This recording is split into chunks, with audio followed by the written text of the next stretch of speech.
જય શ્રી કૃષ્ણ પ્રિય દર્શક મિત્રો, મારી આ યુટ્યુબ ચેનલ શ્રી હરિભક્તિ રસમાં તમારા બધાનું હાર્દિક સ્વાગત છે। આજના વિડીયોમાં આપણે નવરાત્રિના ત્રીજા દિવસ વિશે વાત કરીશું। ત્રીજા દિવસે દુર્ગા માતાના ત્રીજા સ્વરૂપની પૂજાનું મહત્ત્વ છે। માતા દુર્ગાની ત્રીજી શક્તિનું નામ ચંદ્રઘંટા છે। નવરાત્રિની પૂજાના ત્રીજા દિવસે તેમની મૂર્તિની પૂજા કરવામાં આવે છે। દેવી ચંદ્રઘંટાનું સ્વરૂપ અત્યંત શાંતિપૂર્ણ અને કલ્યાણકારી છે। વાઘ ઉપર સવાર ચંદ્રઘંટા માતાના શરીરનો રંગ સોના જેવો તેજસ્વી છે। તેમના કપાળ પર અર્ધ ચંદ્રાકાર છે, તેથી તેમને ચંદ્રઘંટા કહેવામાં આવે છે। 10 ભુજાવાળી દેવીના દરેક હાથમાં અલગ અલગ શસ્ત્રો છે, જેમાં તેમણે પોતાના હાથમાં કમળ, ધનુષ, બાણ, તલવાર, કમંડલ, ત્રિશૂલ અને ગદા જેવા શસ્ત્રો ધારણ કર્યા છે। સફેદ ફૂલોની માળા તેમના ગળાનો શણગાર છે। જે કોઈ માતાની ઉપાસના કરે છે તે ઉપાસક સિંહની જેમ બહાદુર અને નિર્ભય બની જાય છે। હવે આપણે માતા ચંદ્રઘંટાની પૂજાનું મહત્ત્વ જાણીએ। તેમની પૂજા કરવાથી ભક્તોને લાંબા આયુષ્ય, આરોગ્ય, સુખ અને સમૃદ્ધિનું વરદાન મળે છે। ચંદ્રઘંટા માતાની કૃપાથી સાધકના તમામ પાપ અને વિઘ્નો નાશ પામે છે। તેમની આરાધનાથી એક મહાન ગુણ એ છે કે ભક્તમાં બહાદુરી અને નિર્ભયતાની સાથે નમ્રતા પણ આવે છે।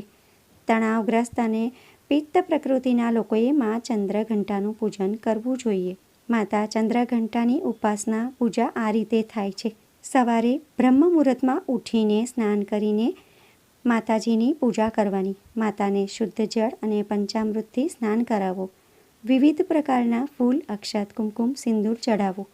કેસર અને દૂધમાંથી બનેલી મીઠાઈ અથવા ખીર ચડાવો। ફળ ફળાદી પ્રસાદમાં ધરાવો। માતાને સફેદ કમળ, લાલ જાસૂદ અને ગુલાબની માળા અર્પણ કરો અને પ્રાર્થના કરતી વખતે મંત્રનો જાપ કરો। આ રીતે માતા ચંદ્રઘંટાનું પૂજન કરવાથી હિંમતની સાથે નમ્રતા વધે છે। માતા ચંદ્રઘંટાનો મંત્ર આ પ્રમાણે છે। પહેલો પ્રાર્થના મંત્ર છે: પિંડજ પ્રવરારૂઢા ચંડકોપાસ્ત્ર કેર્યુતા પ્રસાદમ તનુતે મહ્યમ ચંદ્રઘંટેતિ વિશ્રુતા। બીજો સ્તુતિ મંત્ર છે: યા દેવી સર્વભૂતેષુ માં ચંદ્રઘંટા રૂપેણ સંસ્થિતા નમસ્તસ્યૈ નમસ્તસ્યૈ નમસ્તસ્યૈ નમો નમઃ। ત્રીજો મંત્ર છે: ઓમ દેવી ચંદ્રઘંટાય નમઃ। ચોથો મંત્ર છે: ઓમ એમ રેમ ક્લીમ ચંદ્રઘંટાય નમઃ। એમનો બીજ મંત્ર છે: એમ શ્રીમ શક્તયે નમઃ। આ બધા મંત્રોમાંથી તમે કોઈ પણ મંત્રનો જાપ કરી શકો છો। ત્યારબાદ માતાજીની આરતી ગાવાની। તમે આદ્યશક્તિ માતાની આરતી પણ ગાઈ શકો છો। ત્યારબાદ ભોગ ધરાવીને માતાજીનો થાળ ગાવાનો। ત્યારબાદ તમારે જે પ્રસાદ ધરાવ્યો હોય ભોગમાં એ વહેંચી દેવાનો। ત્યારબાદ તમે દુર્ગા સપ્તશતીનો પાઠ પણ કરી શકો છો। માતાજીના પાઠ કરી શકો છો। સાચા મનથી માતાજીની આરાધના કરનાર ભક્તોની દરેક મનોકામના પૂરી થાય છે અને ભયમાંથી મુક્તિ મળે છે। તમે મા દુર્ગાનો ચાલીસાનો પાઠ પણ કરી શકો છો।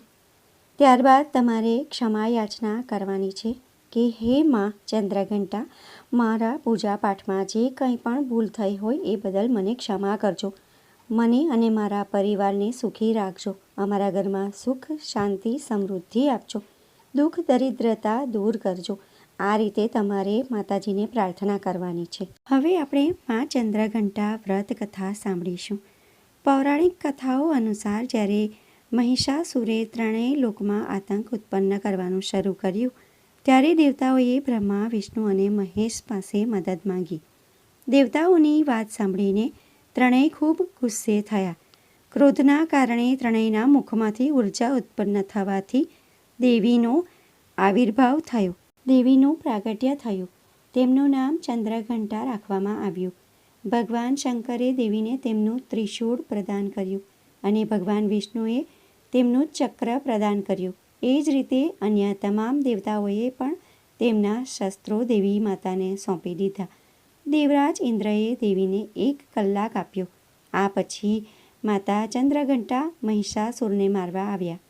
મહિષાસુરનો વધ કરવા બદલ દેવતાઓએ માતાનો આભાર માન્યો। આ પછી દેવતાઓને મહિષાસુરના આતંકમાંથી મુક્તિ મળી। તો ભક્તો, આજના વિડીયોમાં આપણે ચંદ્રઘંટા માતાની પૂજન વિધિ વિશે જાણ્યું, એમના મંત્રો જાણ્યા અને એમનું પ્રાગટ્ય કઈ રીતે થયું તેના વિશે જે કથા હતી એ પણ સાંભળી. તમને આ વિડીયો પસંદ પડ્યો હોય તો વિડીયોને લાઈક કરી દેજો અને બીજા લોકો સુધી આ વિડીયોનો પ્રચાર કરજો, જેથી બીજા લોકો પણ જાણી શકે. કોમેન્ટમાં જય ચંદ્રઘંટામાં અને જય અંબામાં જરૂરથી લખજો. ફરી મળીશું એક નવા વિડીયો સાથે. ત્યાં સુધી બધા ભક્તોને મારા જય શ્રી કૃષ્ણ. જય અંબેમાં, જય ચંદ્રઘંટામાં. વિડીયો જોવા માટે ધન્યવાદ.